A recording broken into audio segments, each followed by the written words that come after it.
of your line impedance, your transformer impedance, and your generator impedance. And it is set normally from 20 cycles up to 90 cycles. So 0.33 of a second up to 1.5 of a second. That's your backup protection. So your line protection must operate in zone 1 and zone 2. Zone 1 operates in 0.0 of a second. Your zone 2 normally operates at 20 cycles up to 90 cycles. That's our protection philosophy for line protection. So Engineer Raloto, being the supervising engineer in the Transco, that supervises the power plant operation of Transco, should better know than operate his system that a zone 1 a zone 2 protection fault outside of the system is being monitored by his phase distance protection.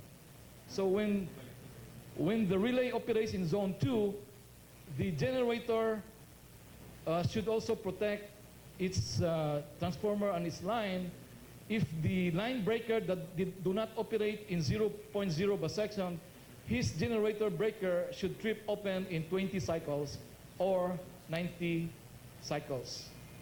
So the phase distance protection is only a backup protection, and it is not an immediate instantaneous overcurrent protection or phase distance protection.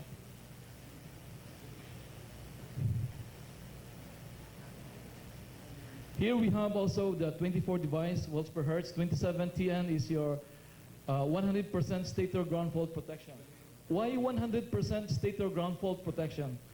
Your generator is very much is a very stable system. However, your ground fault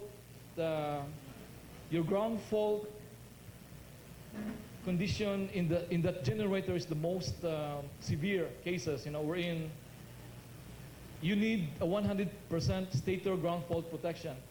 The 59 device, which is across that distribution transformer, only covers 95% or 90% of your generator phase winding from the neutral going to the terminal of your generator. It only covers 90%, from 0 to 90%. The 5% from the neutral going up to your generator terminal, the 5% is not covered by your phase differential protection. So you need 100% stator ground fault protection, and we normally use this a third harmonic 100% stator ground fault protection.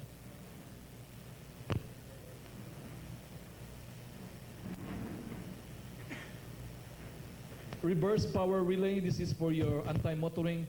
Loss of field protection is for your loss of excitation in your generator.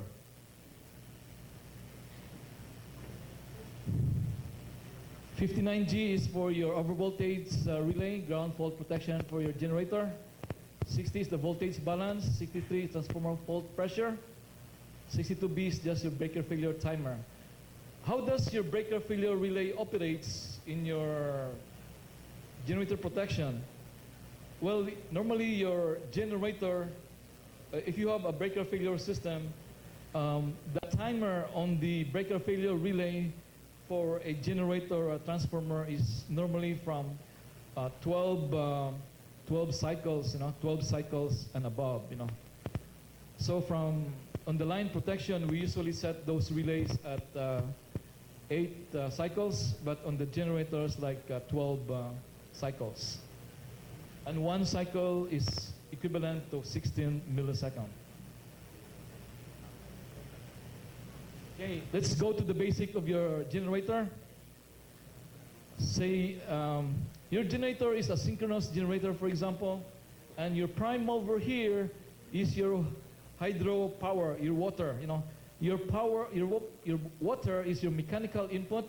It turns the shaft or the turbine of your generator, and then the rotor and the stator here, and the stator will give you the power IA, IB, and IC currents, and this is your exciter here. Okay.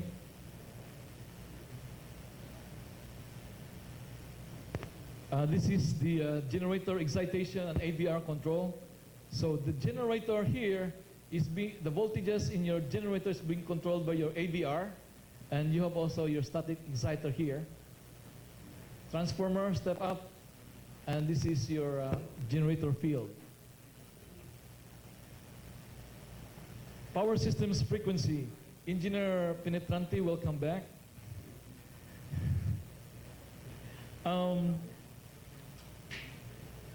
I remember we were working at Panay Power Grid here, 1987, with Engineer Penetrante at Panay Diesel Power Plant in Capelco.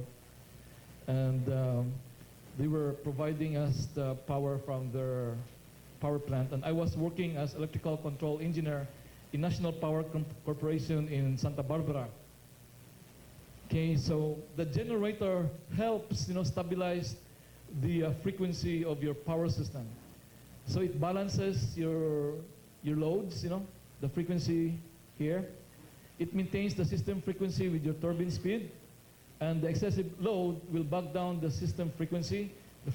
If you have a very, very heavy load, the frequency comes down from 60 hertz, goes to like 59.5, 59.7 to 59.8. And then during light load, your system frequency will increase. So you can utilize the generators in your power system to maintain stability of your frequency at 60 hertz.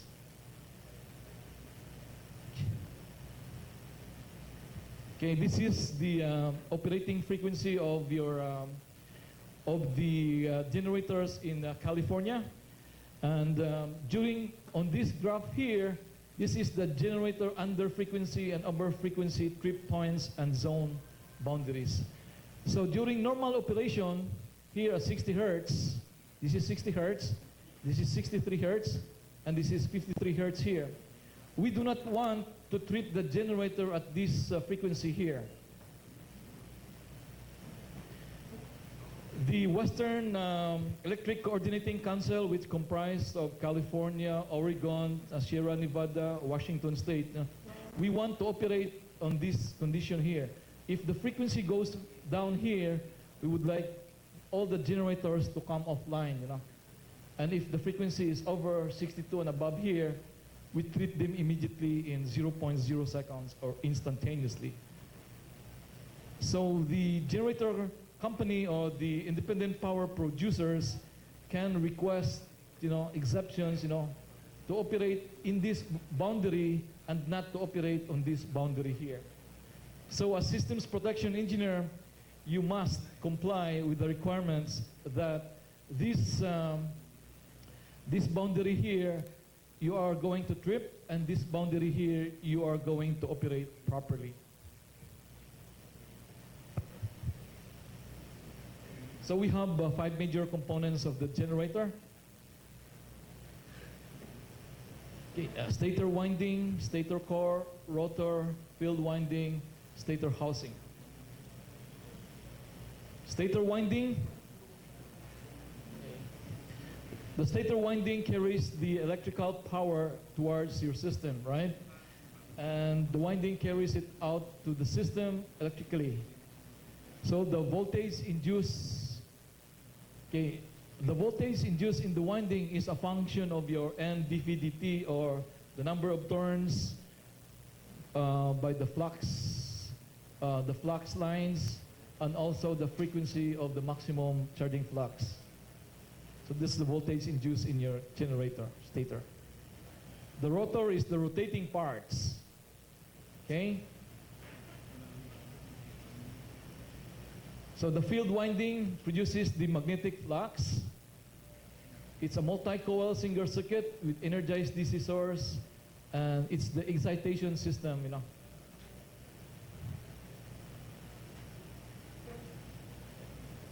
Stator housing.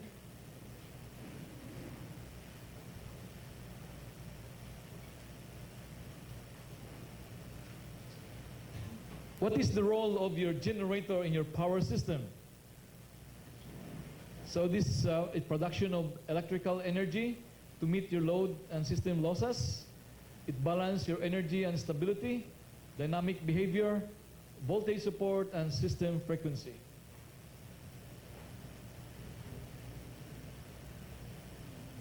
This is the dynamic behavior of your generators. So your synchronous generator can adjust to your changing load conditions. Your small load changes, the generator easily adjusted as long as it has a spinning reserve. Okay? And depending on the machine characteristics, the excitation performance, during large transient event, the generator stability is being affected, you know. So when you operate your generator, you can operate your generator overexcited. You can operate your generator underexcited. What do you mean by overexcited and underexcited generators?